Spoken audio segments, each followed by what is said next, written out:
வணக்க மக்களே, welcome to the ஃபென்சர் show. இன்னைக்கு ஷோல நம்ம பார்க்க போறது ஹிருதயபூர்வம் அப்படின்ற ஒரு மலையாள மூவியோட ரிவ்யூ. இந்த படம் ஜியோ ஹாட்ஸ்டார் ஓடிடி ஆப்ல தமிழ் டப்பிங்கோட அவைலபிளா இருக்கு. இந்த படத்துல மோகன்லால் தான் லீட் கேரக்டர் பிளே பண்ணிருக்காரு. இந்த படத்தோட டைட்டிலுக்கு ஏத்த மாதிரியே இருதயம் சம்பந்தப்பட்ட ஒரு படம். அதாவது ஹார்ட் டிரான்ஸ்பிளான்டேஷன் நடந்ததுக்கு அப்புறம் நடக்கக்கூடிய நிகழ்வுகள் அப்படின்ற மாதிரி தான் இந்த கதை போகும். யாருக்கு ஹார்ட் டிரான்ஸ்பிளான்டேஷன் பண்ணிருப்பாங்க அப்படின்னா இந்த கதையோட ஹீரோவான மோகன்லாலுக்கு தான். அவர் ஒரு கிளவுட் கிச்சன் வச்சு நடத்திட்டு இருப்பாரு. அவருக்கு இருதயத்துல கோளாறு இருக்கு அப்படின்றதுக்காக இந்த ஹார்ட் டிரான்ஸ்பிளான்டேஷன் பண்ணிருப்பாங்க. யாரோட இதயத்தை வைப்பாங்க அப்படின்னா ஒரு ஆர்மி ஆபீசரோட இதயத்தை. அவரோட பொண்ணு தான் மாளவிகா மோகனன் அண்ட் அவரோட மனைவி தான் சங்கீதா. மாளவிகா மோகனனுக்கு என்கேஜ்மெண்ட் அப்படின்றதுனால தன்னோட அப்பாவோட பிரசன்ஸ் இருக்கணும் அப்படின்றதுக்காக மோகன்லால பூனேக்கு கொஞ்ச நாள் இருங்க அப்படின்ற மாதிரி கூப்பிடுவாங்க.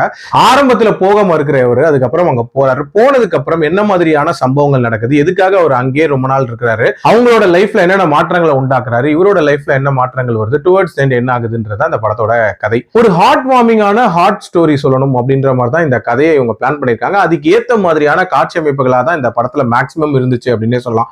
அதுலயும் குறிப்பா மோகன்லால் அண்ட் சங்கீத் பிரதாப் இவங்களோட அந்த காம்பினேஷன் சீன்ஸ் அப்படின்றது இந்த படத்துல அல்டிமேட்டாவே இருந்துச்சு. நிறைய டைமிங் காமெடிஸ் அப்படின்றது ரொம்பவே நல்ல ஒர்க் அவுட் ஆயிருந்துச்சு. மோகன்லால் என்னதான் ஒரு பெரிய ஹீரோவா இருந்தாலும் இந்த கதாபாத்திரத்துக்கு எந்த அளவுக்கான ஒரு ஹீரோயிசம் தேவையோ அதை மட்டும் தான் காட்டியிருக்காரு அப்படின்னே சொல்லலாம். இன்ஃபேக்ட் ஒரு சில இடங்கள் எல்லாம் பாத்தீங்கன்னா தேவையே இல்லாம அடி வாங்குற மாதிரியான காட்சிகள்லாம் இருக்கும். அதெல்லாமே தைரியமா பண்ணியிருந்தாரு அப்படின்னே சொல்லலாம். அதே மாதிரி ஃபாஃபாவை கம்பேர் பண்ணி ஒரு சீன் ஒன்று வரும். அந்த சீன் உண்மையிலே சூப்பரா இருந்துச்சு அப்படின்னே சொல்லலாம். அந்த இடங்கள்லயுமே அவரோட ரியாக்ஷன் அப்படின்றது அல்டிமேட்டா இருந்துச்சு. ஆல்சோ நம்மளோட வாழ்க்கையில எவ்வளவு நல்ல மனிதர்களை சம்பாதிக்கிறோம், அது எவ்வளவு முக்கியமான விஷயம் அப்படின்றதையுமே ரொம்ப ஸ்ட்ராங்கா சொன்ன ஒரு படம் அப்படின்னே சொல்லலாம். நிறைய ஃபீல் குட் மூமெண்ட்ஸ் நிறைஞ்ச ஒரு நீட்டான படம், அதுவும் குடும்பத்தோட பாக்குற மாதிரியான ஒரு படமா எடுத்திருக்காங்க. அதுக்கே ஒரு பாராட்டுகள் சொல்லலாம். இந்த படத்துல ஒரே ஒரு பிரச்சனையா நான் பாக்குறது இந்த படத்தோட பேசிங் இஷ்யூ தான்.